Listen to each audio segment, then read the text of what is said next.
अयोध्या में अप्रत्याशित भीड़ को देखते हुए सुविधाएं नाकाफी। राम मंदिर निर्माण समिति की बैठक में और सुविधा बढ़ाने के लिए हो रही समीक्षा। राम मंदिर निर्माण समिति की 3 दिवसीय बैठक के दौरान श्रद्धालुओं की सुविधा की समीक्षा। महाकुंभ के दौरान अयोध्या में अप्रत्याशित भीड़ को लेकर राम मंदिर निर्माण समिति व श्री जन्मभूमि तीर्थ क्षेत्र ट्रस्ट का निर्णय। अब तक जो दी गई सुविधा वो नाकाफी। रामलला दर्शन के लिए और सुविधाएं बढ़ाने का निर्णय। भारी भीड़ के चलते 25 दिन राम मंदिर निर्माण कार्य रहा बाधित। राम मंदिर निर्माण का समय और बढ़ाया गया। यात्री सुविधा केंद्र में बढ़ाई जाएगी और सुविधाएं। राम मंदिर के दक्षिणी मार्ग पर निकासी के लिए 1 से अधिक मार्ग बनाने का निर्णय। राम मंदिर निर्माण कार्य अब जून तक पूर्ण करने का लक्ष्य। परकोटे का कार्य पूरा होगा सितंबर तक। रामनवमी में अतिरिक्त सुविधा देने के लिए आज की बैठक में होगा निर्णय। क्या करें तब बताइए।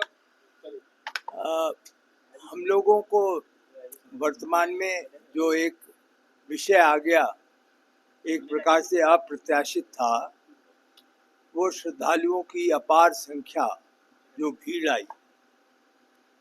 तो इस कारण से जो व्यवस्था है, विशेष रूप से श्रद्धालुओं को आने का, वहाँ पर सामान जमा करने का, जो सुरक्षा व्यवस्था थी, स्कैनर लग कर जांच कराने का और निकासी का, इस सब की अब हम लोगों को समीक्षा करनी पड़ रही है।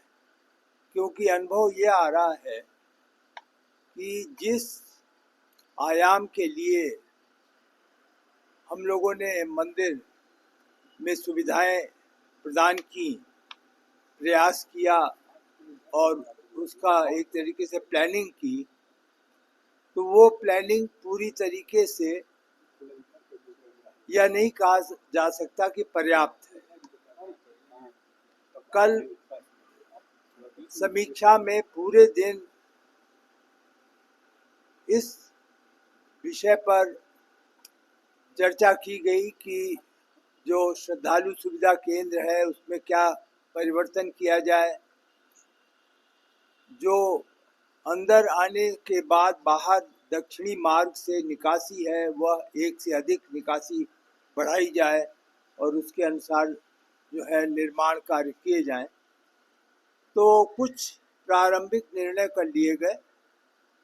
आज हम लोग मौके पर पुनः देखने जा रहे हैं कि उन निर्णयों को अगर कार्यान्वित करना है तो जो समय सारणी है निर्माण की, जो पहले बनाई गई थी, उसमें कितना अंतर आएगा। तो कुल मिलाकर के वर्तमान जो चुनौती हमारे सामने आई, ट्रस्ट के सामने आई, श्रद्धालुओं की सुविधा का जो विषय आया, और ख़ास तौर से अब चूँकि रामनवमी का जो त्यौहार है वो भी एक प्रमुख त्यौहार है अयोध्या में, तो उस दृष्टि से हम लोग अब समीक्षा कर रहे हैं और आवश्यकता पड़ेगी तो हम कैपेसिटी को जो कुल मिला करके हम लोगों ने निर्धारित की है उसे बढ़ाने का प्रयास करेंगे। और जो समर मंथ्स में, गर्मी के महीनों में अतिरिक्त आवश्यकताएं हैं, उसकी भी आज हम लोग समीक्षा करने जा रहे हैं कि वह सुविधाएं पर्याप्त हैं या उसकी बढ़ोतरी की जानी चाहिए। जी, वो जो 4 गेट बना, क्या बैठक में उसके क्या निर्णय लिया गया है? 11 नंबर जो गेट कहलाता है उस पर निर्माण कार्य शुरू हो गया है।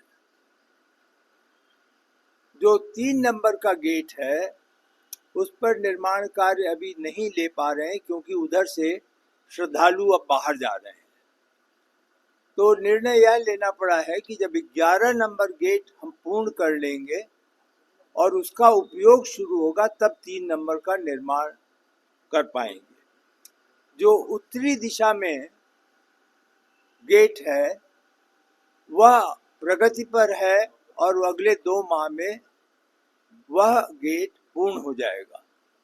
जहाँ तक इन सभी जो हम लोगों के प्रवेश द्वार हैं उनके एक तरीके से साधु संतों के नाम से उनको रखने का अनुरोध किया गया है। न्यास के स्तर पे निर्णय अब लिया जाएगा कि किन साधु संतों के नाम से यह गेट घोषित किए जाएं।